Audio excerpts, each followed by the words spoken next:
And as every Wednesday at 11 o'clock, we cross live to Scotland to catch up with archaeologist and a big friend of the show, Neil Oliver. And this week we're going to be talking about, as I said, how to help the hospitality industry at a time when probably as never before it needs us most. Hi, Neil. Good morning, Richard. Nice to see you. It's great to see you. Thanks for joining us. Right, we've got a lot of time here to wander over the course. You wrote a fabulous article in your Sunday newspaper column about your local beach cafe, basically, and the places up there that you adore eating out in and meeting people in. And it was a real cri de coeur. You were saying if these places go to the wall, we will have lost not just a place to go and have something to eat and have something to drink, but we will have lost something very special to do with our humanity. You said very interestingly that we are the only species of animal on the planet that eats looking at each other. Every other species avoids eye contact when they eat, if they're eating, as it were, in company of animals of the same species. And if they do make eye contact, they often attack each other. They see it as a threat. We're the only one that eats sociably. That's extraordinary observation. It never occurred to me before.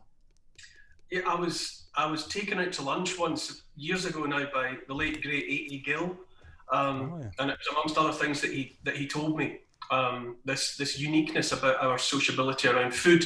And as you say, everything else eats alone or keeps, lions gathered around the kill in the Serengeti. They just busy themselves with what's right in front of their faces, and they daren't make eye contact with one another for fear of, causing a fight. Yeah. I think the importance of these places that we might reasonably, I suppose, take for granted at all other times, the hospitality industry, the cafes, the restaurants, and the pubs. Hospitality, as I said in the piece, it has the same roots etymologically as hospital. It's infused with the necessity or the obligation to help those who need it. That's what hospitality is all about. And it's the same as hospital. It's about care for one another. And there's a village in Fife that we go to whenever we get the chance, and we rent a place, and we walk on the beach, and we go to the pubs, and we eat in the cafes and the restaurants. There's just a few there, and the efforts that those places, like all over, that they've gone to comply with the restrictions that they've had to deal with.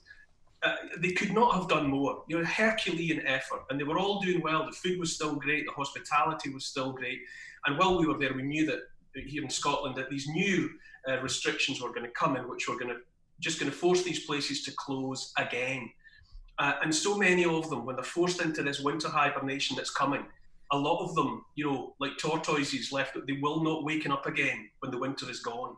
They will have been gone for good, and we will have lost something profound. And it's not just about, I'm very passionate about the necessity to keep these places going and to allow these places to continue to provide the humanitarian service that they actually do provide.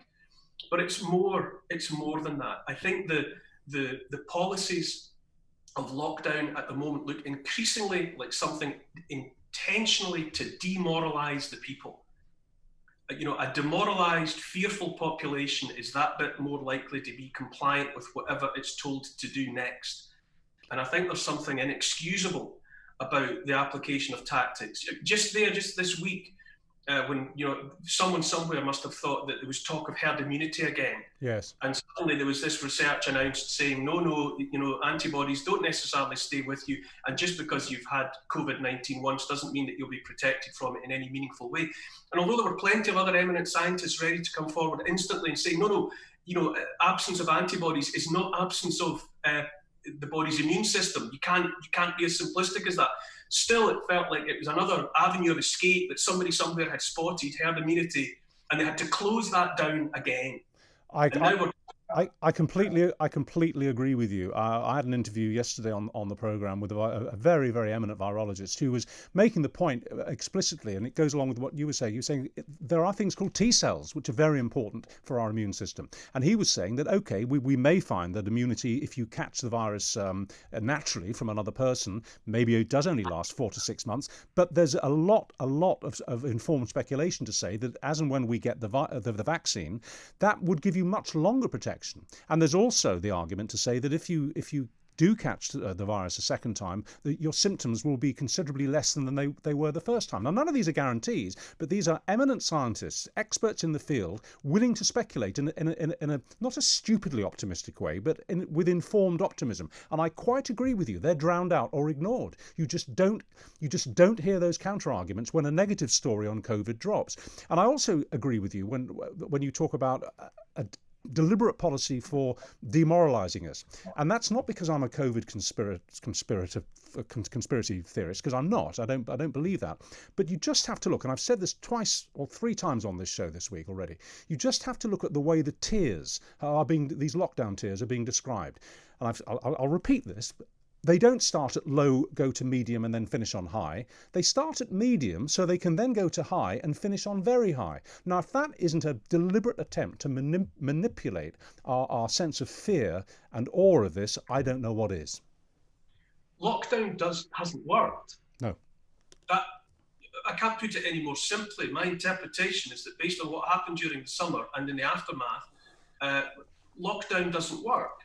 It makes me think it's a bit like watching or looking back at the way in which the generals tried to fight the First World War. Ah, that's what I've been saying all week. Go on. Well, for the longest time, that was a war that I'm not saying it was a needless war. It was a war that had to be fought. But once they got into the trenches, the generals took years of trying to think how actually to win the war. And for year after year, until they came up with the right tactics, all they did was throw more and more men into no man's land to be cut down. And it was the only thing they could think to do. And then eventually, after years of that slaughter and that carnage, they learned properly how to prosecute the war, how to win the war. And the Allies did win the war with the appropriate tactics. But by that time, by the end of the war, there were 20 million dead and 20 million wounded.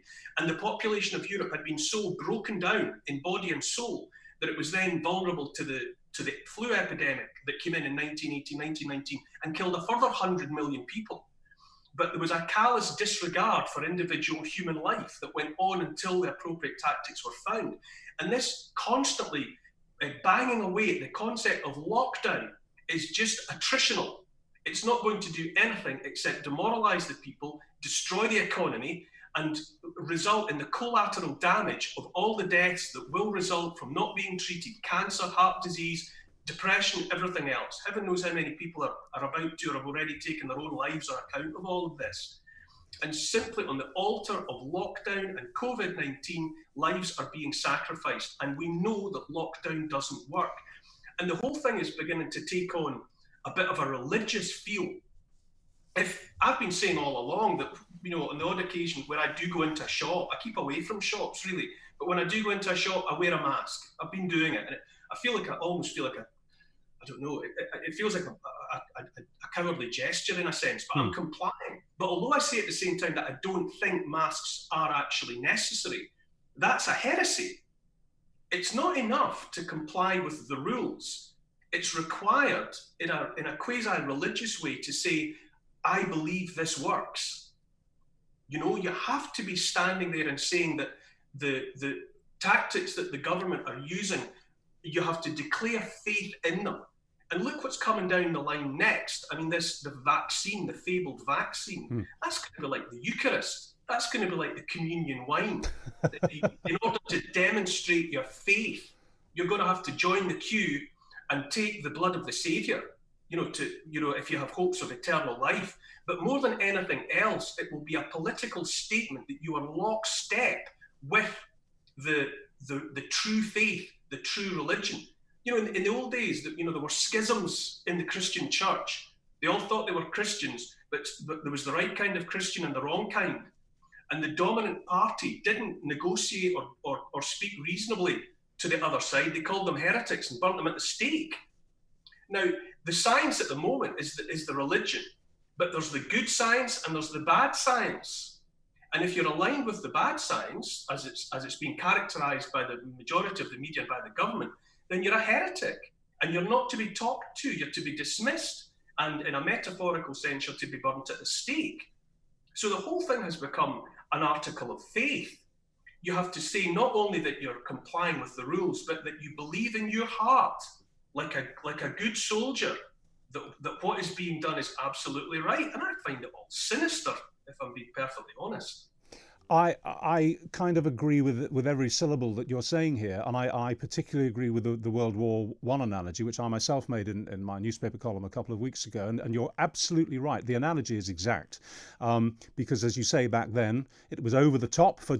Always, it was one more push, wasn't it? That's how the generals would describe it. We just need one more heave, one more push, i.e., one more lockdown. Just one more lockdown. That'll do it. That'll destroy the virus. One more push. That'll destroy the German army. We'll do it. And as you say, it went on year in, year out in no man's land. And back they'd go into the trench. And there's the analogy for lockdown. Huddle down in the trench, hide there for a while, and then do it all over again and again and again and again.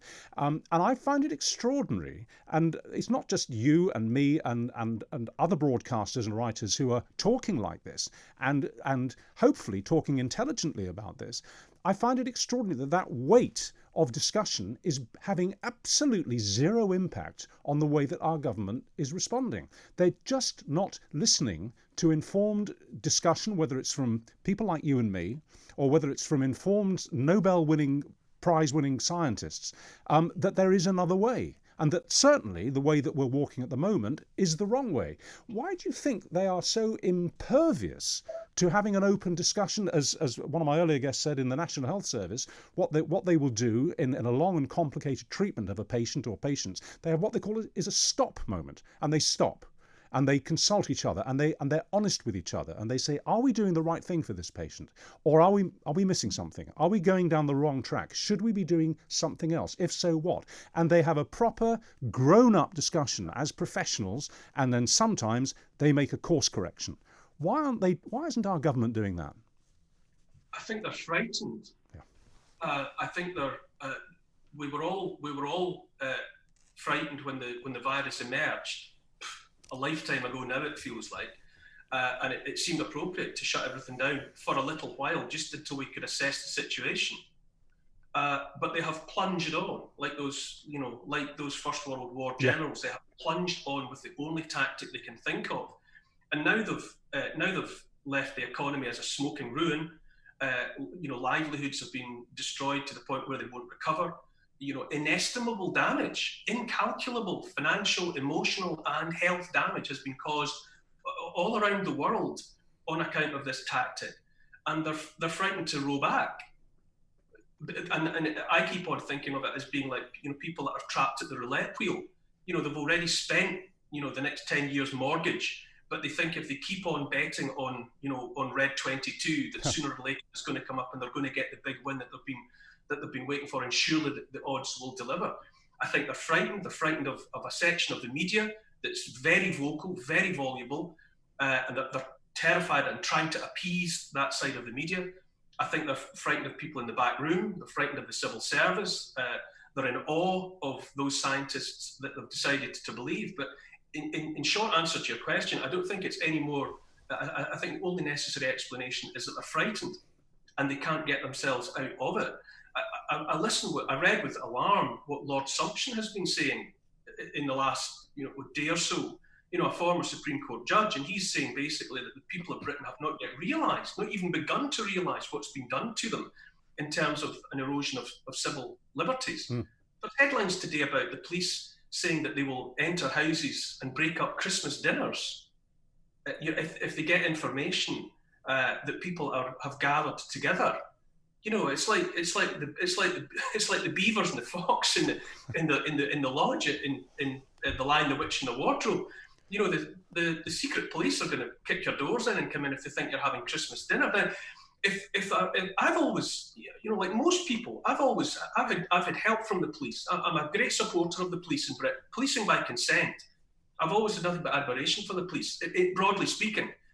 But if we get into a situation where the police become regarded by ordinary law-abiding citizens as the enemy, then according to Lord Sumption, we're moving into the territory of the police state. Now, if we cross that Rubicon, if we get to the point where, rightly or wrongly, a majority of the population begin to treat the police with suspicion as the enemy, I don't know how you get back from that. Once you create a situation where a majority of the people in the country decide that the police are to be you're to be suspicious of them, and you're to avoid making eye contact with the police. That's disastrous. And I won't be blaming the police for that. And it can, and has happened in other countries, other democratic countries. For example, in France, the gendarmerie are universally referred to as les flics, which is a swear word, which is a very unpleasant word. And I mean, I spent a fair amount of time in France, and the relationship between the people that I see in France and the way they talk about the police is very different from ours. Yes, there is respect for them at some level, particularly when they do something remarkable, as they did, for example, along the promenade in Nice 2 or 3 years ago, and bravely stood in front of that lorry that was careering down and killing dozens of people, and stood in its path and managed to shoot the driver dead. They get specific respect for specific acts, but as a body, in the way that we respect our police, as you've just described, as a body, as a force for good, they don't have that. I don't think they've ever had that reputation in France, and as you say, once lost, we have a problem. Personally, whatever Sumption says, and he's a very, very clever man, I cannot see British policemen and women knocking on doors on Christmas Day to count how many people are eating their Christmas dinner and I can't see that happening, really. I don't blame the police for any of this. The police as an organisation has as its obligation to apply the law of the land, and the law of the land is coming from elsewhere. And as with so much that's to do with the response to coronavirus in this country, it's been done by diktat and fiat.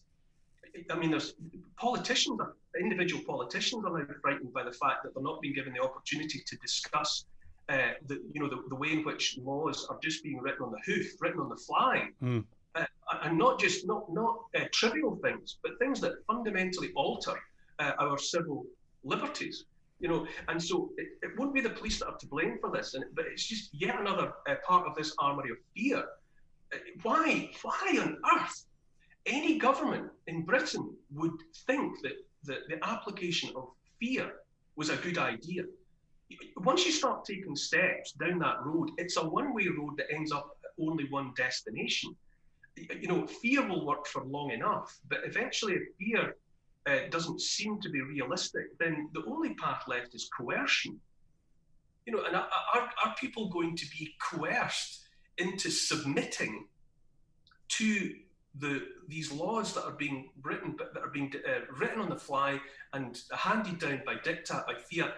Are they going to get to the point where they're actually using force to make people comply? Now, if it's just smoke and mirrors and rumour at the moment, that's one thing. But if people start to see that happening, in fact, the relationship between the population and those that seek to govern will have been altered at the subatomic level. Will be profoundly and fundamentally different and forever. And there are decisions that you make that you can't roll back from. And I refer you, Neil, to your previous analogy with religion and the fact that we seem to be getting into a place where it is blasphemous almost to question these edicts which are handed down to us and the people who are handing them down. I'm just looking at my screen here. Most people are thoroughly enjoying this conversation and have enjoyed the interviews that have happened so far on the show. You can't please everybody. And I'm seeing here that there's a small but telling little theme that thinks that what I've been saying and what we're saying is anti-Boris. It's personally anti-Boris. I just want to make it clear. You can have respect for your Prime Minister, which I personally do, and I am actually a supporter of Boris. I think he has the potential to develop he's only had less than a year, into a very, very effective Prime Minister. He has been handed a nightmare. He's been handed a total poison chalice, actually several of them, and I don't doubt for a second that he's doing what he thinks is right. He's doing his best in unbelievably unprecedented, difficult circumstances. But that doesn't mean that we can't criticise what he's doing. That doesn't mean that we can't stand back and take a perspective on this and say, well, actually, we think this bit of it is stupid. That doesn't mean that we're saying that Boris is stupid or we're making a personal attack on him. We're doing what we're democratically almost appointed to do in free speech, radio, newspapers and the rest of it, and that's challenge things. And that doesn't mean that we're blaspheming, and that doesn't mean that we are anti-particular politicians. We're just questioning what they're doing. But there is a mood out there, and you're quite right, and it's in the public mood as well, that there are certain types of people who just don't want to hear the criticism. I think it unsettles them. Yeah, that's right. I agree. I mean, believe it or not, I get badged all sorts of ways, but I am an apolitical person. I've never been a member of a political party. No, me neither. and I don't have. I'm not. I'm cynical about. I believe that political parties exist to get into power, and when in power, they'll do whatever is necessary to stay in power. I think it's a fairly binary relationship that a political party has with reality and with the people. And I think, increasingly, it's just political expediency that makes decisions for politicians before they even get out of bed in the morning. It's not about. I'm not following any party line, and I'm not in favour of any politician. And you're absolutely right. It is the obligation. Never mind the right. It's the responsibility of citizens as members of democracies to use the free speech, which at present we are just about allowed to have, to challenge authority. Because if you can't challenge authority, it's authoritarian. If you just have to doff your cap to whatever you're being told, even when you know it's or suspect strongly that it's wrong. In order for evil to flourish, all that's required is that good men do nothing. That's an inalienable truth. It's our responsibility. No one's expecting anyone to get it 100% right 100% of the time. But what we are entitled to expect is that when it's correctly pointed out that mistakes have been made, then attempts should be made to correct the mistakes. Absolutely. That's in the nature of a two-way relationship that we're supposed to be able to enjoy. The analogy of religion, I think, is important. I'm going to have to wrap you up. Make this your last point, Neil, because we're a little bit over time. Go on. It's become about belief. It's not enough to be supportive of efforts. You have and to question. You can obey the law and question it at the same time.